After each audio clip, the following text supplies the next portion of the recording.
Hello, my name is Kathy, and today I'll be beginning the course for music theory. But before I do this, I wanted to tell you that because I have a great many videos now on many different topics, and so I've decided to make several different video playlists so that it's easier to find the videos of greatest interest. So please check out my playlist page. This material on theory breaks up into three major parts. The first part is basic music theory. The second part is arranging music, and the third part is music composition. At this point, I should explain what basic music theory is. Basic music theory is the rules and guidelines of how to put musical thoughts on a piece of paper in modern musical notation. You need to learn this material first before moving on to arranging music and composing music. I did not want to overwhelm anyone by getting too deeply into music theory. This course is going to cover just the bare essentials of music theory. The function of this video series is to give a taste for the differing aspects of music theory so that you can decide for yourself if you want to delve more deeply into the various components of this subject. My thoughts on all of this is that if you have a good generalized idea of what's going on, if you do decide to get deeper into the various components, you will have the big picture and will better be able to grasp the newly learned details because you have a kind of framework of understanding that you can put these details into. For those of you that have taken music theory courses before, but it perhaps has been a while, just watch all of the videos in this theory series just to help you brush up on what you learned at a previous time.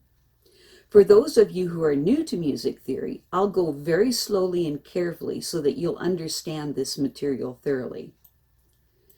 What you need for this video series is a pad of musical manuscript paper and a pencil and an eraser. So, let us begin with pitch. First off, in music, the word pitch refers to whether the sound of the note is high or low.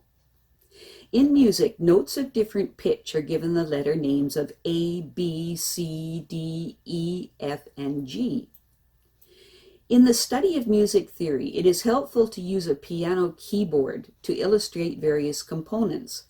The 7 letter names of A, B, C, D, E, F, G are repeated over and over for the entirety of the piano keyboard.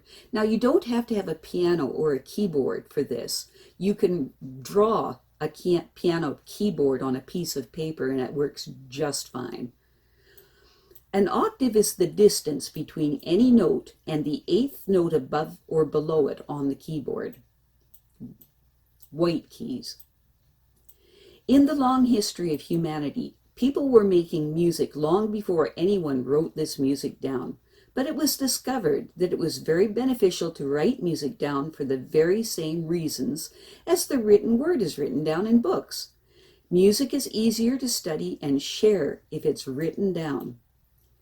Musical sounds are indicated on paper by notes. These notes are placed on something called a staff or a stave, which is the plural form of staff.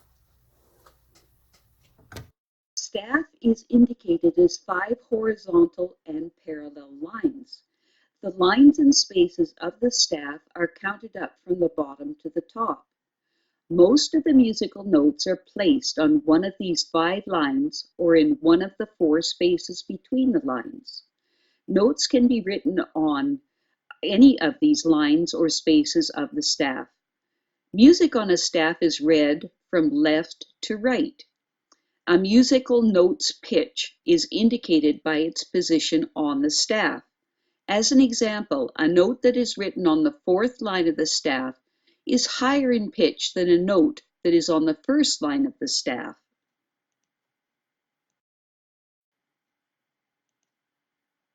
Ledger lines are tiny horizontal lines that can be added above or below a staff, and they are used if the musical note is too high or too low to be on the staff.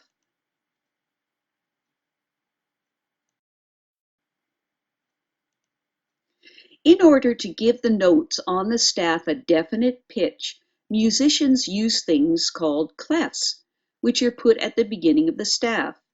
The harp uses the treble or G clef and the bass or F clef. Other instruments can use other types of clefs. The clef is important because it tells you which notes are found on the lines and spaces of the staff. As an example, the treble clef symbol tells you that the second line from the bottom, which is the line that the treble clef symbol curls around, is G. The bass clef, by contrast, curls around the fourth line from the bottom, which is also indicated by the two dots of the clef, which tells you that the line is F. On any staff, the notes are always arranged so that the next letter is always on the next higher line or space.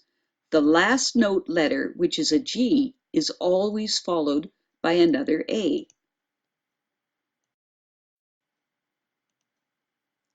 When the treble and bass staves are joined by a brace or bracket, as they are in harp music, an extra little ledger line needs to be placed between the staves for a special note called middle C.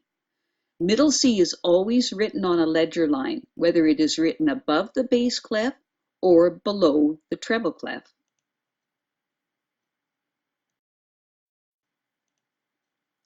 Here are some exercises for you to practice in your manuscript pad on the treble clef and some note practice. I will supply the answers.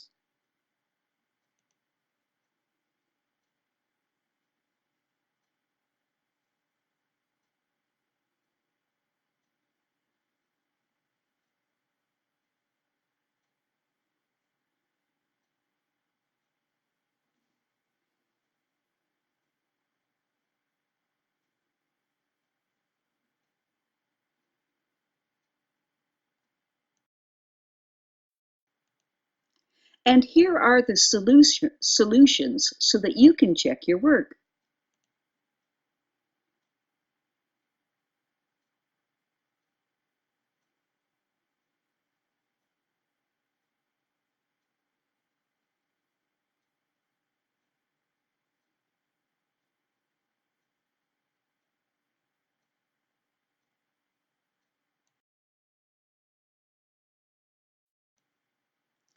Here are some exercises for you to practice in your manuscript pad on the bass clef and some note practice. I will supply the answers.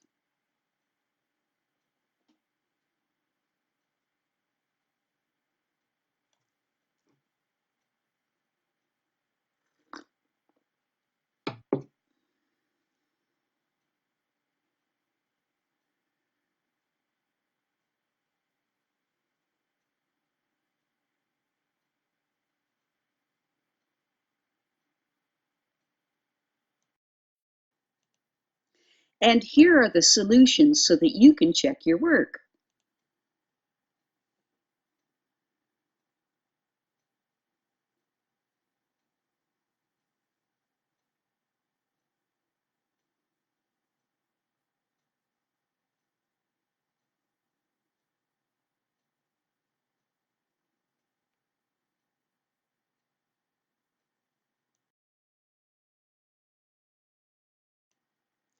Each week, I'll give a few musical terms for you to memorize.